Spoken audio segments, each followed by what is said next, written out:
Episode of the Blackshaw Arts Hour. It's a very exciting episode because we're about to play for you the fantastic final adventure of Frankie Fightwell in its entirety as recorded at the Putney Arts Theatre back in May as our Wandsworth Arts Fringe offering. So, here it comes. Settle yourself down. Enjoy.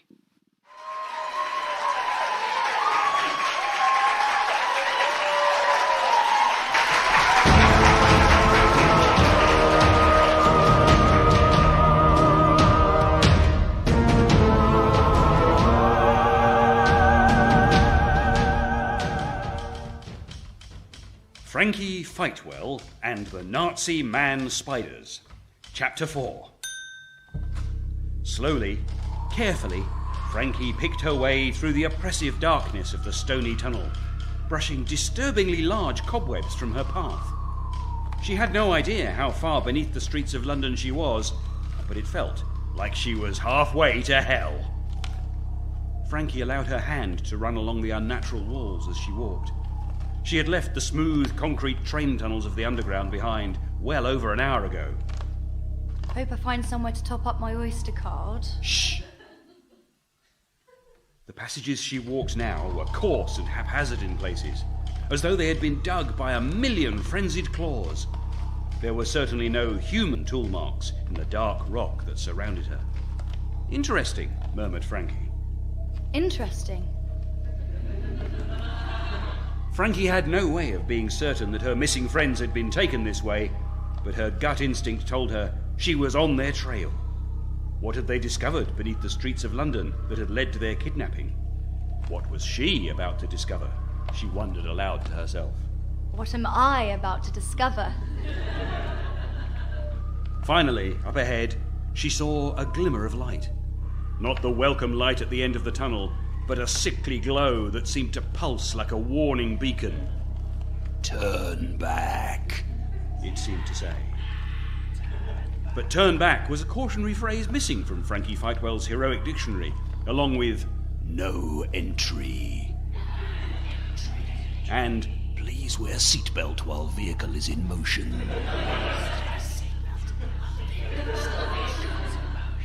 Maybe I can find a better dictionary down here. Shh! More cautious now, Frankie crept towards the end of the tunnel, her heart hammering in her chest. She brushed aside the final sheet of cobwebs and beheld a sight more horrifying than any she had seen before. Oh, God! A vast cavern stretched before her, the distant walls unseen and unknowable. Banners of red-spun silk fluttered from the walls in a stale breeze, swastikas haunting their centres like thick, black spider webs. But this wasn't what held Frankie's attention. She could not take her eyes off the row upon row of hideous hybrid man-spiders. Each of the 6-foot arachnoids had their arms held out in a crude emulation of the swastikas on the banners. Together, their chittering, scratchy voices rose as one, echoing from the walls and ceilings. "Spid Heil," they chanted. "Spid Heil!" Hang on. Spid Heil. What? Spid Heil? That's just terrible. I thought it was quite clever, actually. I think the whole man-spider thing is stupid, if I'm honest. Now, Frankie Fightwell and the Vampire Sharks, that was a classic. That story had more bite. Could really get your teeth into that one. Please don't pun about my work.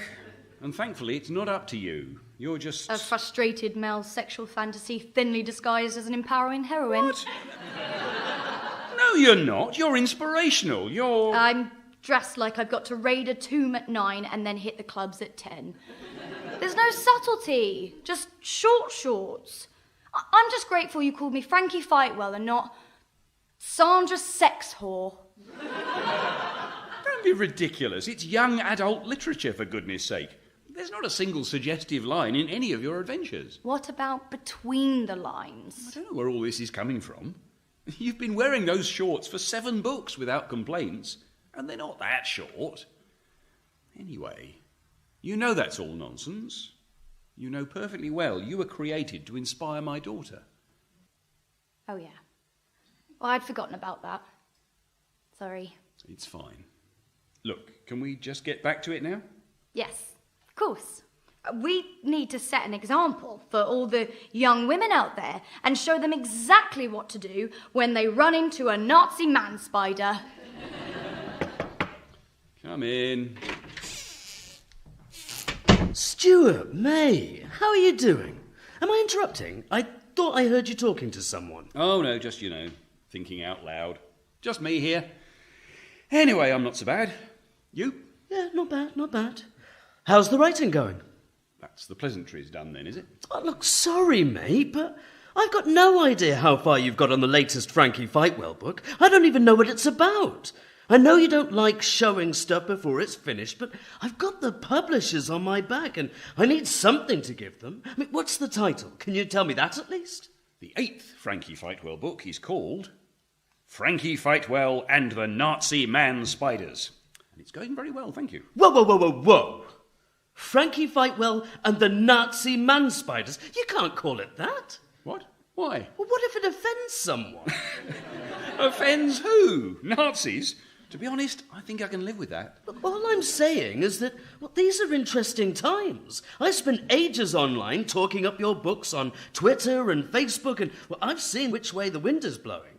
Things are changing. No point in cutting off a growing market demographic. But how about this instead? Frankie Fightwell versus the progressive liberal man-spiders. Jesus. OK, let's imagine for 1 second that we live in the nightmarish world you think we do. Let's say the Nazis are back and they're big into the Frankie Fightwell series for some reason. Aren't they better known for burning books than reading them? As long as they pay for them first, I don't really care what they do with them. If you've come here to make me uncomfortable, then job done. If not, then why are you here? You never visit me at home. Well, I can't drop in on my favourite author unannounced. I thought Stephen King's lawyer asked you not to do that anymore. Very funny. You should put that in the book. No, I'm here because, speaking purely as your agent, I have some concerns about the Frankie Fightwell series. Me too. These tunnels are freezing and my legs are cold. Concerns? Meaning what exactly? Well, sales for the series are down. I know that. You know that, and the publisher certainly knows that. What? Well, I know that the 5th book had the most sales, and the numbers have been dropping a bit since then. But book 8 will be Frankie's best adventure yet. Damn right. Yeah? What's going to be so good about this one? Will we finally find out who Frankie's father is? No, I don't think so. I'm planning on quite a long story arc with that subplot. Mate, it's been 8 books. That arc is so long you could fit 2 of every animal on it. Seriously, mate, I consider wrapping that one up, and all the other subplots too, because, well, this might be the last Frankie Fightwell book. No. I'm sorry, Stu, but the publishers don't want to renew your contract. What? But listen, don't panic. Don't panic! Don't panic! You're telling me my livelihood is about to be taken away, but not to panic? When should I panic, Dominic? When would you like me to schedule my panicking? Because, right now seems like a great time, if I'm honest. Just calm down. It's all fine. I have a plan. Great, very reassuring. What do you suggest? Other than marketing the books to Nazis as bonfire material. Well, I've been thinking. Nothing draws people back to a series like the tragic demise of a long-running character. What are you saying? Well, if someone important dies, the old fans will come rushing back to buy it. We'll need to market it right, of course. But it'll be like car crash television. People will want to know exactly how it happens, how the character dies, I mean. Sort of like morbid curiosity. Sales will be up, the publishers will change their mind, and you can start again with a brand new contract, a brand new series, and a brand new character. But there's only one thing for it. Trust me. You need to kill off Frankie Fightwell.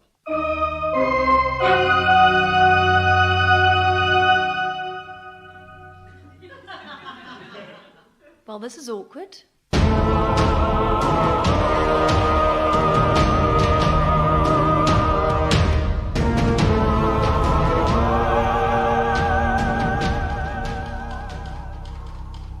As Frankie crept deeper into the tunnels in search of her kidnapped friends, she was certain she had evaded detection by the Nazi man-spiders. However, in this assumption, She was dead wrong. Without warning, a brood of 3 hideous arachnoid beasts unfolded themselves from the suffocating gloom a short distance in front of Frankie. The first Nazi man-spider paused to make a weird clicking noise with its mandibles. Was it a threat? A challenge? Either way, the man-spider scuttled towards Frankie with frightening speed. The creature's unfeasibly large legs tattooed a rhythmic clack, clack, clack on the floor of the tunnel, and its jaws flexed with an unnatural hunger as it reached for her. Ew. But Frankie Fightwell was nobody's dinner. With an incredible display of athletic prowess, Frankie launched herself into a backflip. No, hold on. Frankie launched herself into a double backflip, out of the man-spider's reach.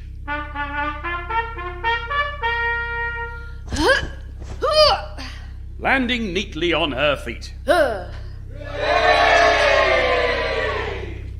She had bought herself some space. But was it enough? The first of the hideous man-spiders closed in again, reaching out faster this time. This had better not be it. Be what? How I die? Don't be stupid, you're not going to die. Well, not in chapter 5. I'd definitely save that for the finale. Stuart! Sorry, just teasing. Well, so you're definitely going to ignore Dominic's advice. You're not going to kill me off. He's only my agent. That doesn't mean he knows everything. That's not what you said when he first agreed to represent you. Ooh, Dominic, you're so great. You're so wonderful. I love you. Kiss, kiss, kiss. That doesn't sound anything like me. I'd only kissed him once. It was a different time. I was young and naive. You were 45. Young in terms of my novel-writing career, I mean. You didn't exist then, either. And can you promise me that I'll continue to exist? Forever? Well, I mean, no one exists forever. Stuart, this may come as a surprise to you, but I don't want to be eaten by Nazi man-spiders. If you write that, then Frankie Fightwell fans everywhere will throw rocks at you in the street, chanting, "There goes Stuart. He's pretty stupid. Let's throw rocks at him."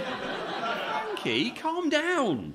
I promise that no matter what, I will not kill you off. Not now, not ever. Can we get back to work, please? Yes.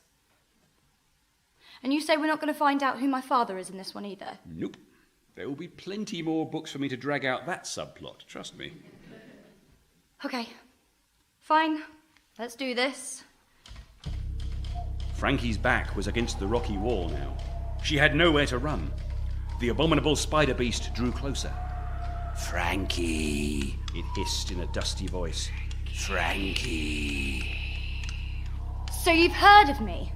Then you'll know that my last name is Fightwell. Frankie drew her arm back and punched with all her strength into the mutant creature's bloated thorax. Pow! In the blink of an eye, she withdrew her fist, clutching a hideously pulsating organ that leaked evil-smelling fluids. Oh. Whatever the organ was, it seemed that the spider creature needed it to live. The soulless beast gave a hideous wail and collapsed onto the hard ground in a messy pile of thrashing limbs. Ha!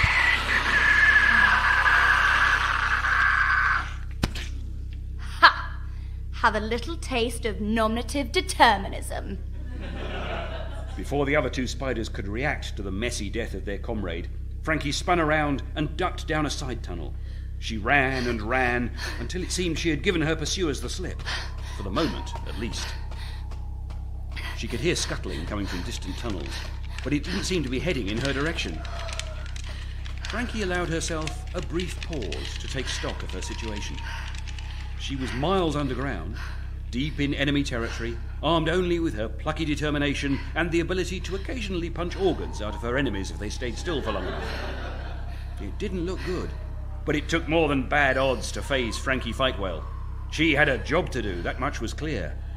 She may have ventured down into the tunnels looking for her missing friends, but now she had seen what lay under the streets of London, she knew she could not simply walk away. Frankie had to destroy this nest of Nazi man-spiders, before they could swarm up to the surface and subjugate the country, and perhaps the whole world. There could be no doubt that she had witnessed an army in that vast cavern, and every army had a commander. And what was a commander besides the army's head? A head that Frankie Fightwell could punch clean off. Without so much as a backwards glance, she strode off, deeper into the heart of darkness.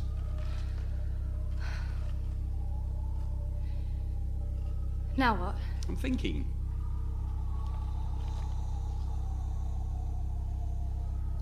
Think faster, please. Be more patient, please. Well, you made me a woman of action. Don't blame me. Why did you make me like this? I'm sorry? Why did you make me a woman of action? What's brought this on? I don't know. Being confronted with my possible death, I guess. If everything's going to change, I want to know why things are the way they are now. You're not going to die. It's like you don't trust me. And that hurts, if I'm honest. Oh, no, I trust you. I just don't trust smarmy Dominic. The risk of cliché, let me worry about Dominic. And to answer your question, you know I made you like this to inspire Rachel. But why did you want to inspire her to be an action heroine? Why am I Frankie Fightwell and not Frankie Accountant Well? Because no one is going to read Frankie Accountant Well and the promptly filed tax return. Well, I don't know. There's probably a niche market for that sort of thing somewhere. I know you. If I made you anything less than you are now, you'd want me to kill you off because you'd be so damn bored with your existence. You're perfect how you are. You're just how I want you. Just how you want me? Well, like a doll you can dress up. I'm starting to think you're trying to pick a fight today. Oh, Frankie Fightwell is looking for a fight. I wonder why. Look, I know this whole thing with Dominic has wound you up, and yes, perhaps it has also made you question your whole existence. I get it. That's not an easy thing to deal with. But please, think back to all the fun we've had over the years. Frankie Fightwell and the Whispering Moon. Frankie Fightwell and the Treasures of Olduvai. Frankie Fightwell and the Nightmare Crown. Frankie Fightwell and the Vampire Sharks, for goodness sake. I had fun writing those stories, and I know you had fun living them. And I want to keep writing them for years to come.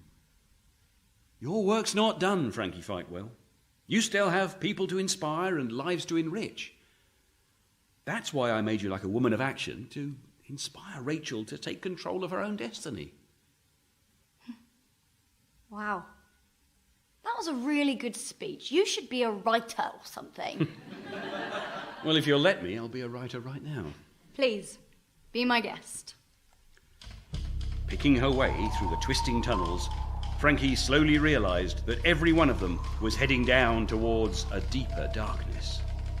You already used darkness. Sorry? The last bit was she strode off deeper into the heart of darkness. Then you just said down towards a deeper darkness. Actually, you used deeper twice too. Oh, right, thank you.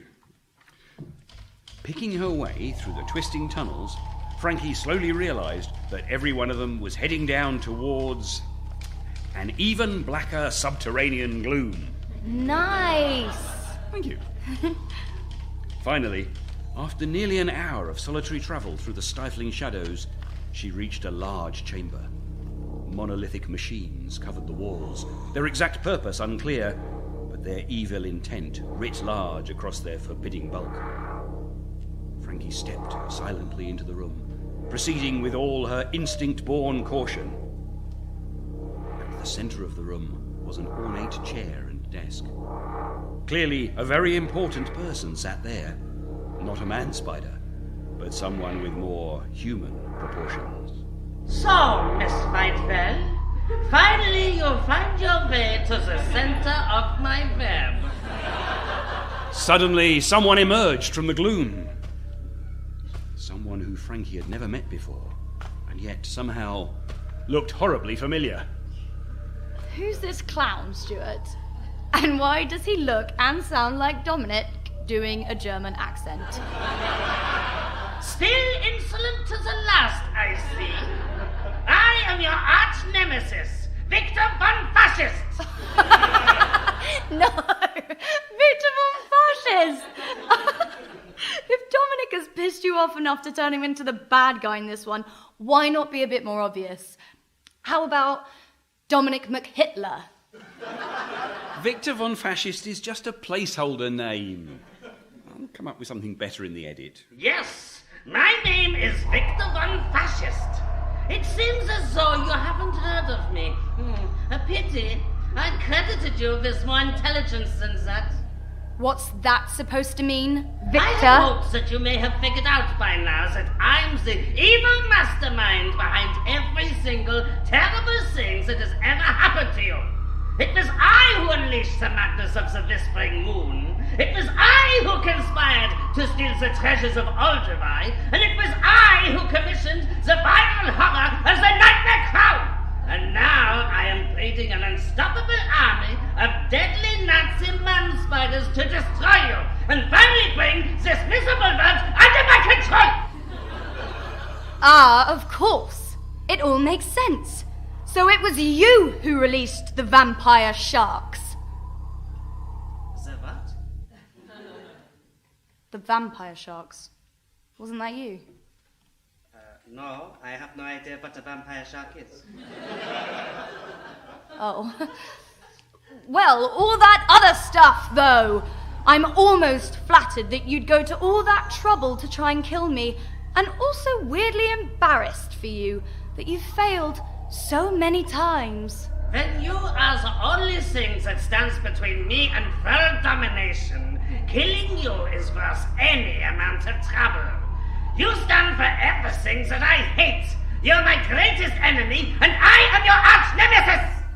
Okay, Archnemesis, tell me one thing. How are you controlling the army of man-spiders? Wouldn't you like to know? Well, I suppose the information can't do you any good now. You won't leave this place alive, and it would be a shame if my genius went unwitnessed. I control the Nazi man-spiders with... What the hell are you doing? this!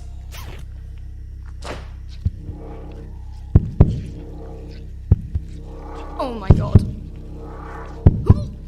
That is hideous. Don't let the way it pulsates fool you. It's actually quite ingenious. What is that? A pheromone gland I surgically grafted onto my torso. While it's on my body, the man-spiders will be forced to obey my every command. There has to be an easier way to kill me and take over the world, surely. Something less convoluted than grafting a pheromone gland onto your body and creating armies of Nazi man-spiders to do your bidding. Such as? Well, I mean... hang on. Where did you even get the funding for all this? Nazi gold, obviously. Well, it doesn't matter how much gold you have. Your army of man-spiders isn't here to protect you now. It's just you and me, Victor von Fascist. And if you want a final reckoning, you've got it. Actually, it's not just the two of us. I began filling this chamber with pheromones the moment I saw you. My man-spiders are on their way. Turning her head to listen, Frankie realised that what Victor said was true. In the distance, down the endless, tangled knot of tunnels, she could hear the clack, clack, clack of hideous man-spider legs scraping against the bare rock. It sounded as though there were dozens of them, perhaps even hundreds, all pouring down the tunnels towards her. Definitely more than she could take on alone. Well, I did not see that coming, muttered Frankie to herself. Nope. No, she did not. Come on. Well, I did not see that coming. Actually, yeah, you're right. Scratch that.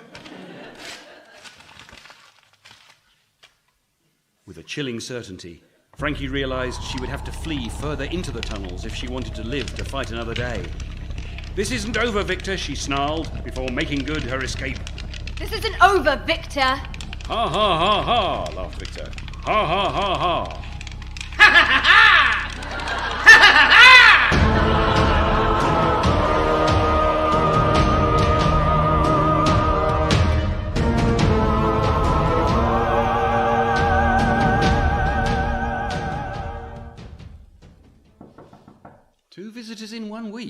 That's novel. It's open. Hi, Dad. Not like you to knock, Frankie. I'll be ready to start again in a moment. Dad, it's me, Rachel. Rachel? Oh, I'm sorry, I thought you were someone else. Come here. It's so good to see you. It's so good to see you.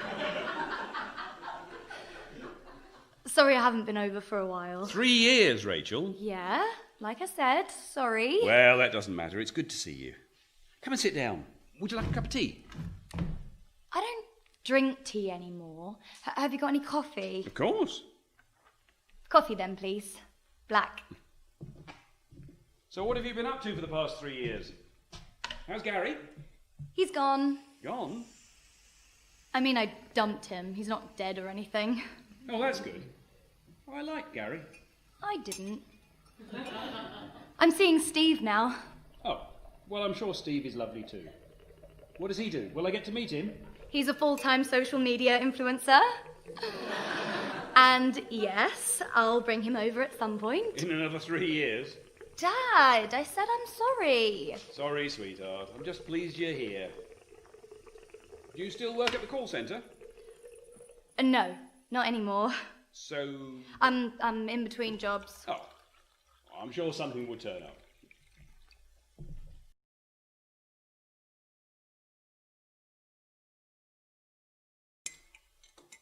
Yes, I did. Thank you. What did you think? It was fun. Yeah, I liked it. Did you find it inspiring in any way? Yeah, well, sort of. Sorry, Dad, I didn't actually have time to read it. But thank you for the personalised message you wrote in it. That really bumped up its values to the collectors on eBay. Rachel! Sorry, Dad. Look, I must admit, I never really found them a bit boring, if I'm honest. You found them boring? You found Frankie Fightwell and the Silent Station boring? You found Frankie Fightwell and the Vampire Sharks boring? Well, okay, the thing with the vampire sharks was kind of all right, but yeah, I'm afraid I wasn't really into the rest. But I wrote them for you.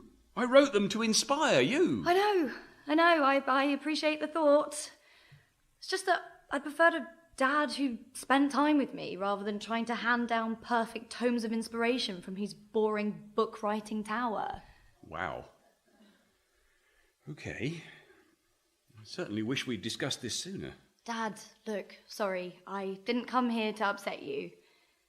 You know that you're my favourite man in the whole wide world?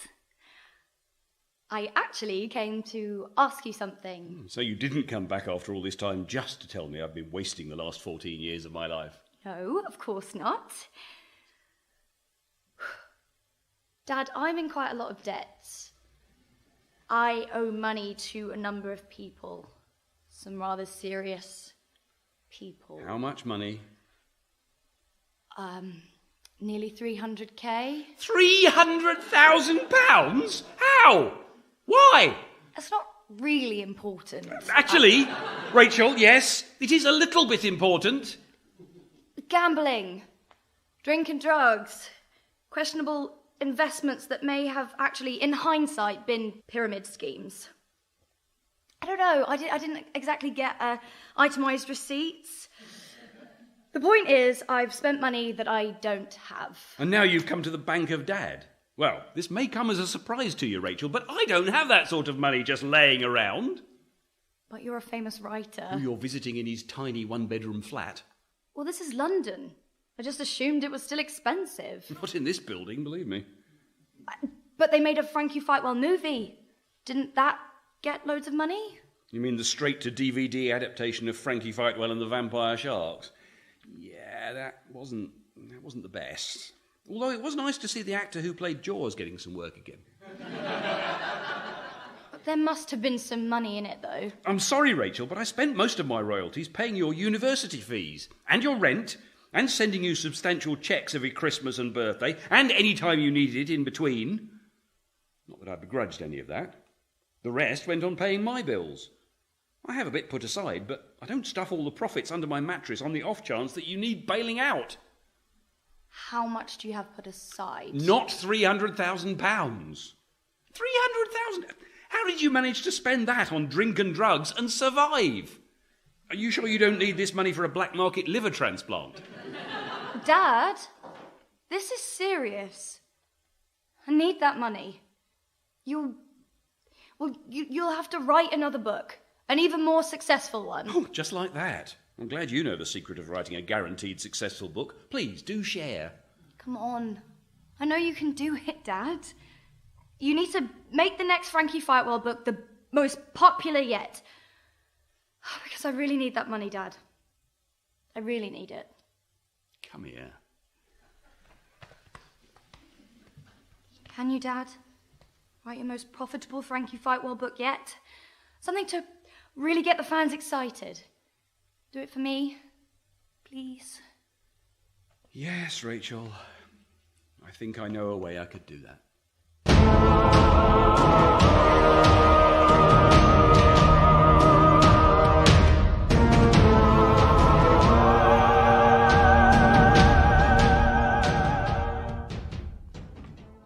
Frankie, I see you've beaten me to the writing desk today. Hello, Stuart. Yes, I have. And I couldn't help but notice this piece of paper. List of possible ways for Frankie Fightwell to die. Shot by Victor. Stabbed by Victor. Eaten by Nazi man-spiders. Tunnel cave-in. Bring back the vampire sharks for some reason. Tragic skiing accident. She just explodes. Yes. How? How could you? Frankie. After everything we've been through, 7.5 books, 14 years of writing, and never mind all that stuff you said yesterday. What was it all for? To throw me away when I'm no longer making you enough money? It's not like that. Oh, no? Everything was fine until Dominic showed up. None of this had even occurred to you until he started talking about profits and falling sales, and you panicked. And oh, look, a day later, I find myself staring down the barrel of the frickin' Grim Reaper's to-do list. What a fantastic way to start the day. Got up, had breakfast, saw a name on death list, threw up a little in my mouth. Fantastic. Look, I'm not happy about this either. Oh, no. Well, you're not happy about this either. I feel so bad for you. I suppose I should be pleased that you're feeling so sad you seem to have forgotten how to write. Look at this nonsense. She just explodes. I don't even know where to begin with that one. But don't worry, I'm going to help you do some editing. Nope. Nope. No. No way. Definitely no. Absolutely no. Frankie. Stuart, I don't want to die. Well, no one really wants to die. I won't beg for my life, you know. That's not Frankie Fightwell. That's not me. I don't want you to beg, Frankie. Good. Because I won't. Good. Good. Fine. What made you change your mind? Sorry? What changed your mind about killing me? Was it something I did? No, Frankie. I honestly don't think you could ever upset me. Well, what was it then? And it better not just be the money, or I will bloody punch you in half. Well, in a way, it is the money. but not because I'm being greedy. Rachel came to see me yesterday. Rachel? Your daughter was here? But you haven't seen her in... 3 years, yes. She seems to have got herself into quite a bit of debt. A lot of debt, in fact. Far too much for me to bail her out. At least, not without a best-selling book. Then write a best-selling book. Let's tell an amazing story. This isn't Game of Thrones. I don't have to be killed off just for the sake of it. Frankie, I'm so sorry, but I can't take the risk. Dominic is right about the death of a major character standing a good chance of boosting sales. For all his personal faults, he really knows this business. I can't believe you'd kill me just to help Rachel. Frankie, she is my daughter. I'd do anything for her. Well, aren't I your daughter too? Well, I suppose. In a way, yes. I've never really thought of it like that. I guess I did create you. Haven't I been a more loyal daughter? Haven't I always been there for you? You live in my head, so you haven't had much choice. But yes, you've always been there. So why are you picking Rachel over me? Let her solve her own problems and we'll continue with our lives, just like we always have. Because Rachel is real. I always have to pick my real daughter over any imaginary one. Even when your real daughter is useless. You take that back. No, I won't. Because it's true. Well, maybe she wouldn't be so useless if you'd been a better role model. I created you to inspire her. If you'd managed that, then maybe we wouldn't be having this conversation. Oh. Maybe Rachel would have it together, wouldn't be in debt, No. and you could carry on living. Absolutely not. Do not try and blame me for this. You created me. You're responsible for every single word that I say. If I'm not inspirational enough, then it's your fault. Don't try and blame me. It's you that has failed. You failed Rachel, Stewart. Maybe you should have tried being a father figure rather than arrogantly assuming you had a better idea how to be a teenage girl than your daughter. I think you should leave. You're just angry because you know I'm right. You failed Rachel, and you failed me. Get out. And guess what? Because of that failure, you now have to pick between your two daughters. Get out of my home, get out of my head, get out! Oh, don't worry, I'm going. I know you've already picked one of us. And I know it's not me.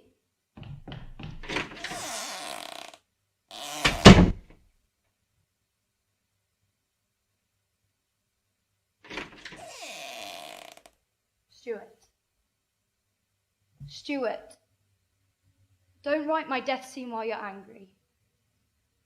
You'll regret it. You know I'm right.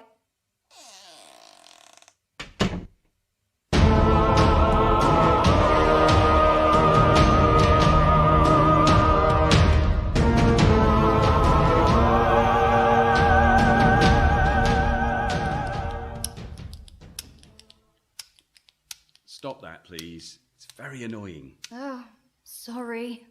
Didn't mean to distract you from murdering me. How inconsiderate I'm being. Come in. Stu May, how's it going? 2 visits in 2 days. I finally feel you're earning your 10%. I'm here for you, Stu, buddy. You know that. How about a back rub? Okay. Ooh, you got a bit of a knot there. So, exactly how dead is Frankie Fightwell right now? She is very much alive, thank you. For the moment, at least.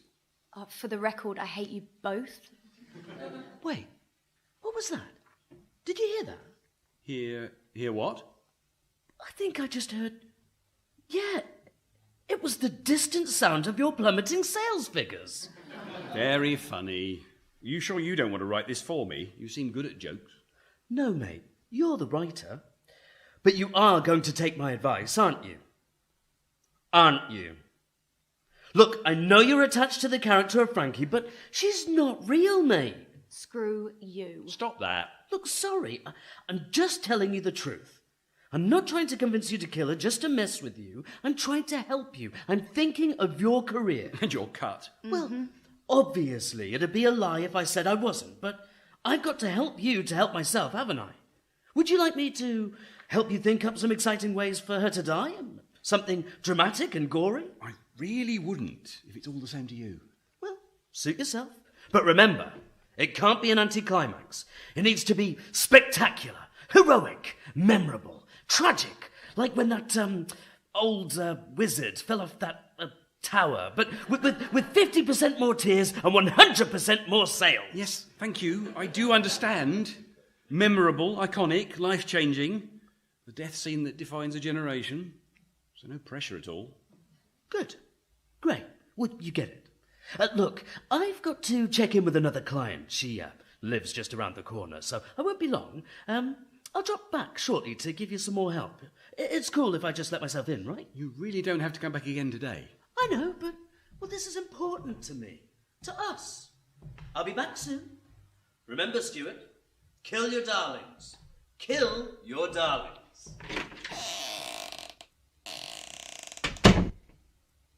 Have I ever mentioned that I really dislike Dominic? Once or twice, yes. I'm not his biggest fan right now either. But don't forget that he was the young up-and-coming agent that gave me my break. If he hadn't taken a chance on me, you wouldn't have existed. Without him, I wouldn't have been famous, you mean?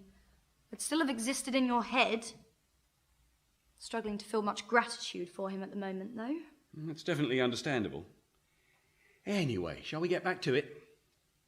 No. No? No. Not feeling it at the moment, if I'm honest. Come on, we just have a little bit more to do and then we're finished. Exactly. Just a little more to do and then I'm finished. It won't be that bad. Oh, hello, I'm Stuart. Don't worry about dying, Frankie. It won't be that bad. You're not going to die, just your character. I am my character. This is me, here, now, being my character. I am Frankie Fightwell. And when I die in the book, I'll be gone. Gone forever. What did you think would happen? Well, I thought you'd die in the story, but you'd, still be around in my head. We'd still be able to talk, even if you were dead. Well, that's a totally normal thing to say, Stuart. Yeah, sure. If you write in a seance scene in the next book, then we'll be able to talk. Absolutely. Very funny. No, when we finish writing, everything else fades, but you're always still there, you know? That's because I've always survived all my adventures. Up until now. Up until now!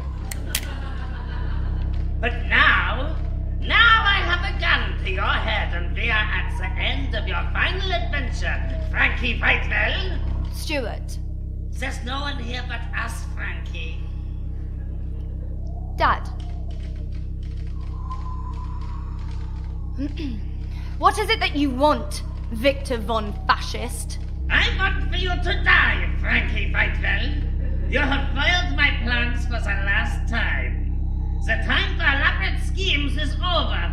You may have escaped my Nazi man-spiders and everything else I concocted to end you, but now I'm just going to shoot you in the head. Being gunned down in cold blood doesn't feel very heroic. Then I guess you should have been a better hero! Oh, screw you, Stuart. Who are you talking to? Who's Stewart? Ha! Ah! An excellent distraction, that's who. No matter, Frankie. I don't need my pistol. Where's the fun in gunning you down when I can cut you up? Ha! You can try. Wait, this isn't right. Time to die, Frankie Fightwell! Stop, both of you. What is wrong? It shouldn't end this way. Stuart, help me! It's no good. I can't lose another daughter. Hold on, Frankie. I'll help you. We'll beat him together. Yes! You stabbed me! We've got him. Quick, Stuart, help me get his stupid Nazi coat off. We have to destroy the pheromone gland before the Nazi man-spiders pick up its scent. Well, that's strange. The pheromone gland isn't here. It's weird, but without the gland, or his hat and coat, Victor almost looks a lot more like... Stuart, mate, why did you stab me? Dominic? What? When did you get back? We were just in the man-spider tunnels. Wait, no, we were writing in the flat.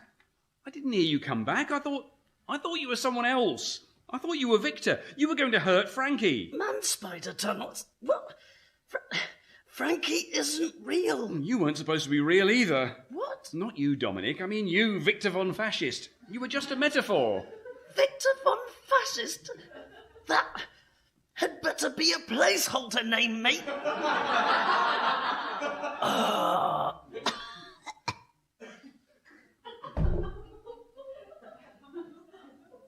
Stuart, you chose me in the end.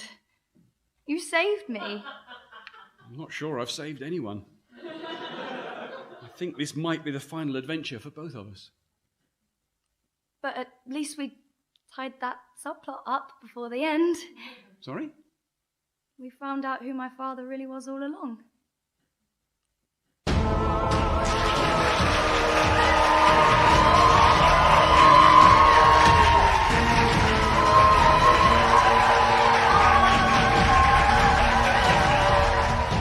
Final Adventure of Frankie Fightwell was written by Chris Buxey, performed by Abigail Morgan, John Raymond and Tom Sasser. The Foley was created and performed by Andrew Crane, Charlotte Bishop, Megan Barber, Alec Mills and Betty Smith. The music used was Burnt Spirit by Kevin MacLeod at Incompetech.com, licensed under the Creative Commons. Part of WAP in your front room, this project was supported by Wandsworth Arts Fringe through the Wandsworth Grant Fund. Directed by Ellie Pitkin, this was a Blackshaw Theatre Company production.